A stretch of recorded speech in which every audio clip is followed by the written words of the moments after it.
Hello everybody. Hope you all are doing well. I am today here with another new video with another new topic. In the previous video, I had discussed a poem written by Alfred Lord Tennyson, Break, Break, Break. Today, I want to discuss a poem again written by Christina Rossetti, a DIRGE. So before starting the discussion, I want to tell the life story of the lady poet. So Christina Rossetti was an Victorianage poet, lady poet, poetess you can say. In the age of Victoria, there were so many prominent lady poets like Elizabeth Barrett Browning, Emily Bronte. But in their lifetime, they were not muchly appreciated. Christina Rossetti was one of them who was greatly appreciated in her lifetime when she was alive. Her full name was Christina Georgina Rossetti. She was born in London in the year 1824. She got engaged 2 times but never got married. Engaged 2 times but never get married. The first person's name was Collinson and the second person's name was Charles Bagot Cayley. For some internal issues, they never got married. The year 1862 in the history of English literature saw the publication of Goblin Market and other poems, and the 1866 the Princess Progress was also published. These were the very famous poems written by her. So, at last, in the last stage of her life, she died of cancer in 1895. Sorry, 1894, 1895 not, 1894. So this was the short discussion about her life story. Not wasting the time, I want to go to the text. Okay.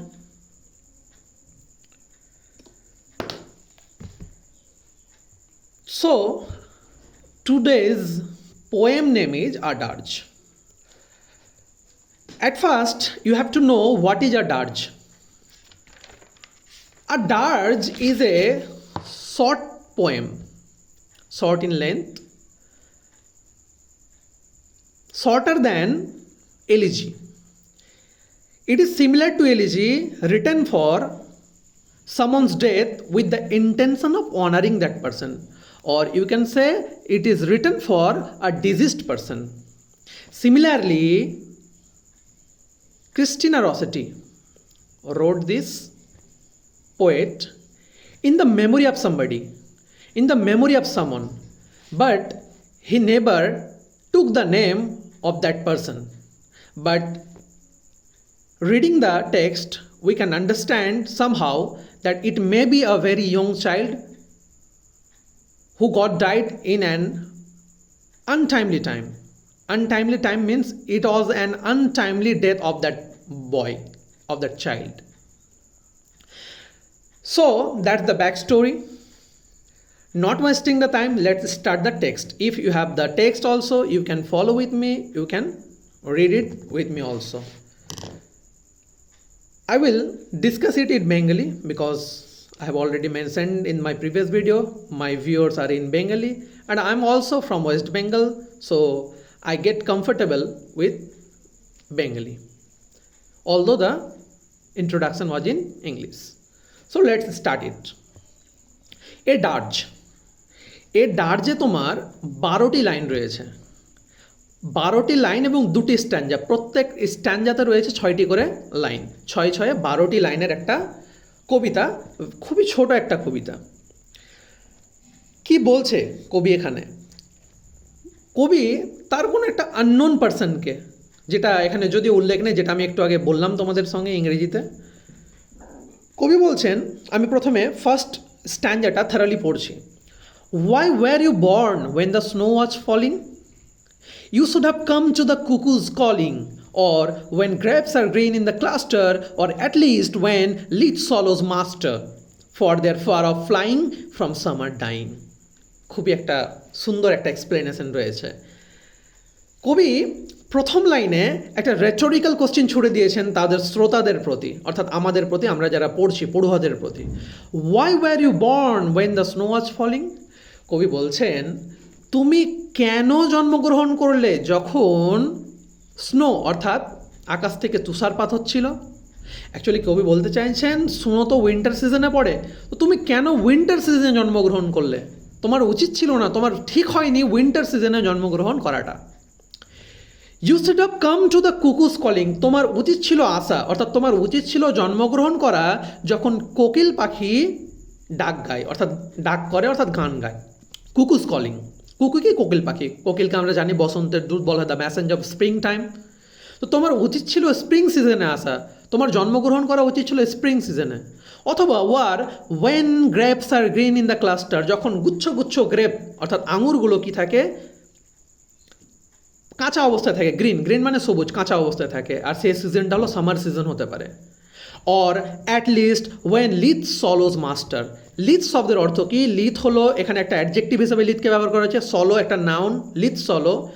Lyth solo এখানে adjective হিসেবে ব্যবহার করা হয়েছে সেন্টেন্সের মধ্যে। Lyth মানে হলো চটপটে, ক্ষুদে, ক্ষুদে মিন্স ছোট্ট, ছোট্ট একটা প্রাণী বিশেষ। তো এখানে সলো পাখিকে, এক ধরনের পাখি যেটা অটাম কালে তোমার লেট অটাম টাইমে দেখা যায় বিশেষত।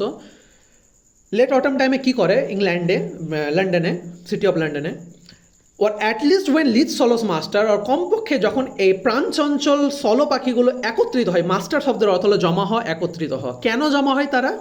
For their far off flying, অনেক দূর উড়ে চলে যাওয়ার জন্যে। ফ্রম সামার ডাইং, যেহেতু তারা সেই সময়ে যেই জায়গাটায় রয়েছে লন্ডনে বা ইংল্যান্ডে, সেই সময়ে সামার ডাই হয়ে যাচ্ছে, অর্থাৎ গ্রীষ্মকাল আস্তে আস্তে বেরিয়ে চলে যাচ্ছে। আর সেই সকল পাখি নিজের খাদ্যের জন্য, নিজের প্রজননের জন্য শীত প্রধান অঞ্চলকে ছেড়ে দিয়ে সামার, যেদিকে গ্রীষ্ম প্রধান অঞ্চল সেই দিকে অর্থাৎ গরম অঞ্চলের দিকে চলে যায়। তো এই ধরনের পাখিগুলো সাধারণত সাউথ আফ্রিকার দিকে পুনরায় লন্ডন থেকে ফিরে যায়। তো এই হলো ফার্স্ট স্ট্যাঞ্জা।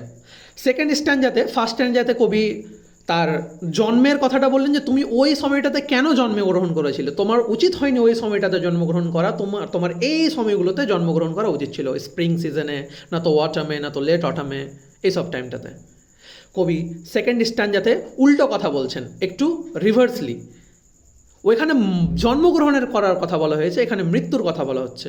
আচ্ছা ঠিক আছে, তুমি জন্মগ্রহণ যখন করেই নিলে উইন্টারে, আবার একটা রেটোরিক্যাল কোশ্চেন আমাদের জন্য ছুড়ে দেওয়া হয়েছে, why did you die when the lambs were cropping? তুমি কেন মরলে, তুমি কেন মারা গেলে যখন ল্যাম্প মানে ভেড়া, ভেড়া ওয়ার ক্রপিং। ক্রপিং কি? ক্রপিং হলো তোমার, the cropping of lambs may refer to both the practice of docking the lambs tell.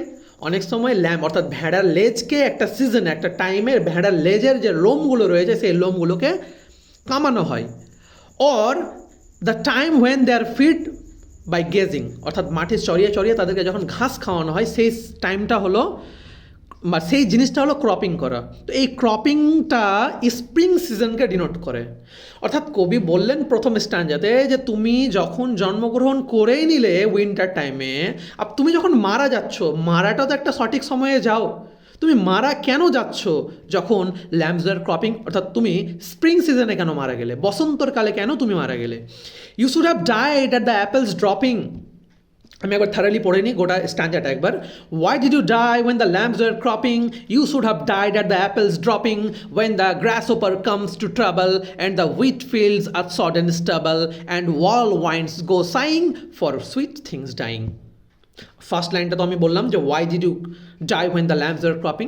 Second লাইনে বলা হচ্ছে আবারও, অর্থাৎ 8 নম্বর লাইন, যেটা সেকেন্ড প্যারার second line, you should have died at the apples dropping.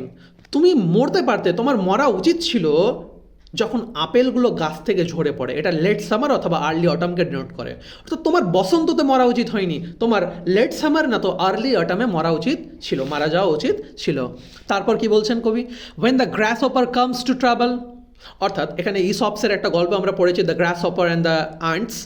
ওইখানে আমরা দেখেছি যে গ্রাসহপার সামার সিজনে নেচে নেচে বেড়ায়, ডান্স করে বেড়ায়, কিন্তু যখন উইন্টার সিজন আসে তখন সে কী হয়, খাদ্যের অভাবে, মানে খাবারের ক্ষুধায় মানে কষ্ট পায় আর কি, মারাও যেতে পারে। When the grasshopper comes to travel, যখন গ্রাসহপার অর্থাৎ ঘাস ফড়িং ট্রাভেলে পড়ে যায়, অর্থাৎ উইন্টার সিজনকে ডিনোট করছে, তুমি উইন্টার সিজনে মরে যেতে। And the wheat fields are sodden stubble, এবং সেই সময়টাতে মারা যেতে পারে যেখানে গমের ফিল্ড, গমের মাঠের গমটাকে কেটে নেওয়ার পর সডেন, সডেন শব্দের অর্থ হলো সোকড থ্রু, অর্থাৎ এক্সট্রিমলি ওয়েট, খুবই ভেজা ভেজা অবস্থা। আর স্টেবল শব্দের অর্থ হলো সামনের যে গমটাকে কেটে নেওয়ার, ছেটে নেওয়ার পরে যে খড়টা পড়ে থাকে সেই জিনিসটাকে বলা হচ্ছে। অ্যাকচুয়ালি এই লাইনটা দ্বারা আমাদের কবি একটা অ্যাটেনশন ড্র করতে চেয়েছেন, একটা পিকচার ড্র করতে চেয়েছেন যে এই একটা ফিল্ড, একটা মাঠ, যেটা একসময় কি ছিল full of life and productivity, full of life, জীবনে ভর্তি এবং প্রোডাক্টিভিটিতে ভর্তি, কিন্তু নাও এখন সেই সমস্তটাকে কেটে ছেটে ফেলে দিয়ে এখন কি হয়ে গেছে, the symbol of damp, symbol of ডিকের প্রতীক, অর্থাৎ সমস্ত জিনিসটা নিয়ে নেওয়ার পর বাকি অংশটুকু পড়ে রয়েছে, দ্য সিম্বল অফ ডিকে। তারপর কবি বলছেন, and all winds go sighing for sweet things dying, সমস্ত বাতাস যে সময়টাতে সাই সাই সাই সাই অর্থাৎ একটা সজোরে শব্দ করতে করতে প্রবাহিত হয়, যেহেতু সেই সময়টাতে বিভিন্ন ভালো ভালো জিনিসগুলো, সুইট থিংস ডাইং, মারা যায়। অর্থাৎ তুমি তো মারা গেলে এমন একটা সিজনে, তুমি তো মারা গেলে স্প্রিং সিজনে, যে সিজনটা মৃত্যুর সিজন নাই, যে সিজনটা ডিকের প্রতীক নাই। It is not the symbol of decay, it's not the symbol of death, it's the symbol of birth, it's the symbol of, you can say, the born of something. So তিনি বলছেন তুমি ওই সময়টাতে কেন মারা গেলে, তোমার মারা যাওয়া উচিত ছিল এই সময়গুলোতে, যেই সময়গুলোতে ন্যাচারালি সাধারণত প্রাণীরা মারা যায়। অ্যাকচুয়ালি স্প্রিং হলো এমন একটা সিজন যেখানে বিভিন্ন প্রাণী কী হয়, প্রাণবন্ত হয়ে উঠে, তারপরে তারা জীবিত হয়, তারা মানে জন্মগ্রহণ করে। আর তুমি ওই সিজনটাতে মারা গেলে, একটা প্রাণী বা একটা পশু বা একটা যে কোনো জিনিস একটা সিজনে জন্মগ্রহণ করার পর সঙ্গে সঙ্গে সেই সিজনে মরে যাওয়াটা কখনো একটা ন্যাচারাল ডেথ হতে পারে না, এটা একটা আনটাইমলি ডেথ। আর আমাদের যে ক্রিস্টিনা রসেটি যিনি রয়েছেন, তিনি কিন্তু আমাদের এই untimely death of a young চাইল্ডের কথাই কিন্তু এখানে বারবার উল্লেখ করেন। যদিও untimely death of a young child উল্লেখ করা নেই, এটা সবার পার্সপেক্টিভে, আমি আমার পার্সপেক্টিভে ধরে আমি আমারও কোনো কাছের কোনো মানুষের জন্য এই ডাস্টটাকে ধরে নিতে পারি আর কি। বাট যাই হোক, আমি অনেক কিছু ডিসকাশন করলাম, আমরা দেখলাম।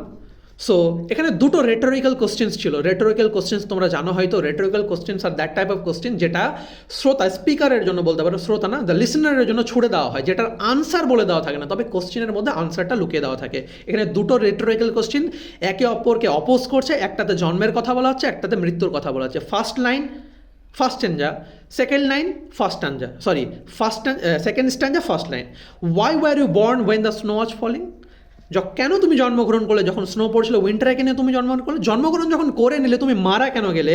Y did you die when the lambs are cropping, যখন ল্যাম্পের লেজের তোমার রোমগুলোকে যখন কাটা হচ্ছিল তখন তুমি কেন মারা গেলে, অথবা যখন ল্যাম্পগুলো ঘাসের জমিতে চড়ে চড়ে বেড়ায় সেই টাইমটাতে তুমি কেন মারা গেলে।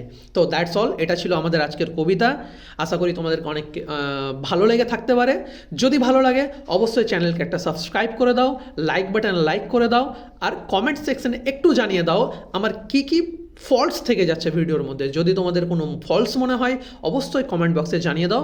I will try to recover from that. Okay, bye bye guys, that's all today. See you soon in the next video. That's BMR, and get connected with me.